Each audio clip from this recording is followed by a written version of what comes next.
Hello, and welcome to the Third Dimension Blog Podcast. My name is Robert Novell, and I will be your host as we look back at the history of aviation as well as touch on other subjects from time to time that are of special importance to us as aviators. Our quote of the week comes from Charles Lindbergh and was taken from his book, The Spirit of St. Louis. By day or on a cloudless night, a pilot may drink the wine of the gods, but it has an earthly taste. He's a god of the earth, like one of the Grecian deities who lives on whirling mountains. But at night, over a stratus layer, all sense of the planet may disappear. You know that down below, beneath that heavenly blanket, is the earth, factual and hard. But it's an intellectual knowledge. It is a knowledge tucked away in the mind, not a feeling that penetrates the body.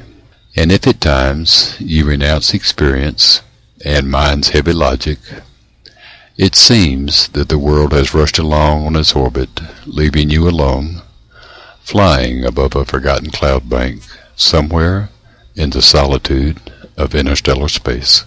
This week we're going to continue our conversation on deregulation and start by saying that deregulation was based on the premise and expectation that an unregulated industry would attract new airlines and increase competition, with the obvious result being lower fares and improved service. The existing as well as the new airlines would be allowed to enter and serve any market they wanted and provide service at whatever price they thought reasonable. Again, the goal was to boost competition and expand service. This was certainly good for the consumer, but what about the airlines? We have talked about the practices that the airlines adopted to stave off the competition and how the business model created under the CAB would ultimately bring about the demise of the majority of the legacy carriers.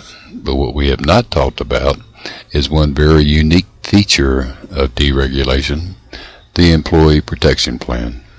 The Employee Protection Plan was devised to provide displaced employees with compensation and to grant them the right to be rehired by another airline before any other potential candidate was considered.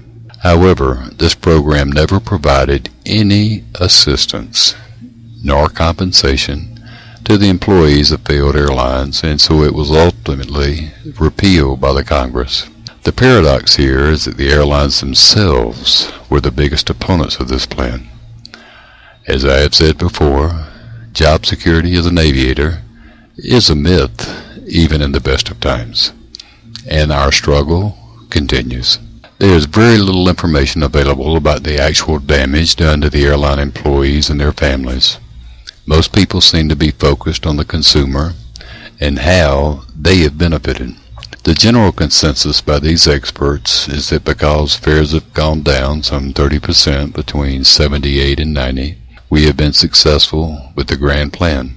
Experts also say that productivity has increased, but the question remains, did the consumer pay for that, or did that responsibility fall upon the airline employees and their families?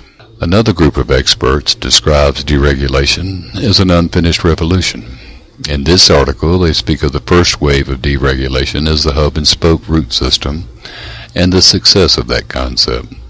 The second wave was the successful introduction of the low-fare airlines flying point-to-point service after point-to-point was abandoned by the full-service airlines. The third wave of deregulation was the introduction of the regional jet and the cost savings to the legacy carriers. And the final will be the deregulation of the airports and the ATC system. While many of these statements may have been backed by statistical data and facts to support the concept, few people have taken into consideration how these changes impacted the airline employees and their families.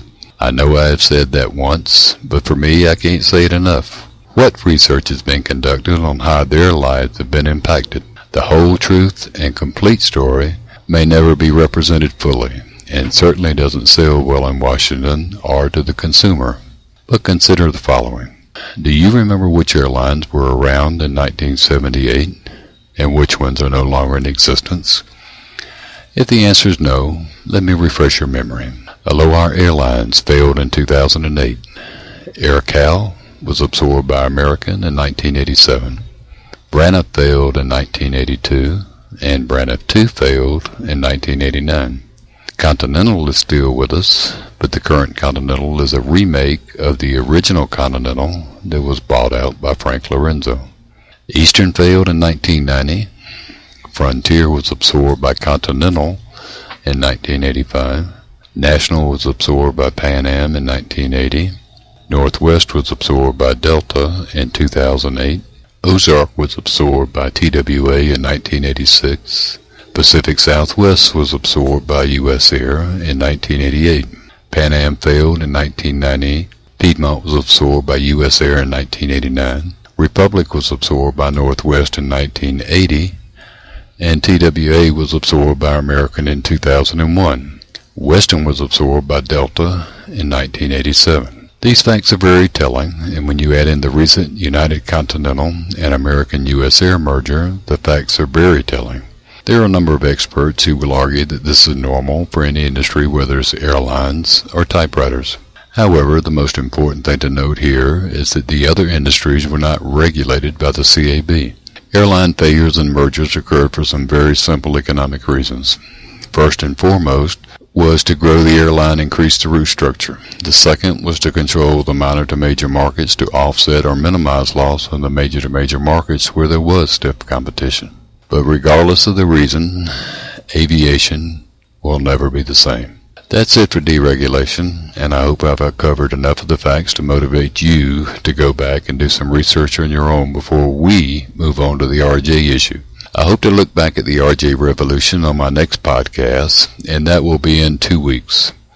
I wanted to try and maintain a weekly schedule, just like the blog, but I'm afraid that time will not permit me to do so as I continue to work on my current book titled Carolina Aviator. So until then, I want to thank you for stopping by, and I look forward to being with you again in 2 weeks, when once again we will talk about the history of our profession. Take care, fly safe, and remember, all aviators are gatekeepers. Protect yourself, protect your profession, and protect the interest of all who will follow in your footsteps.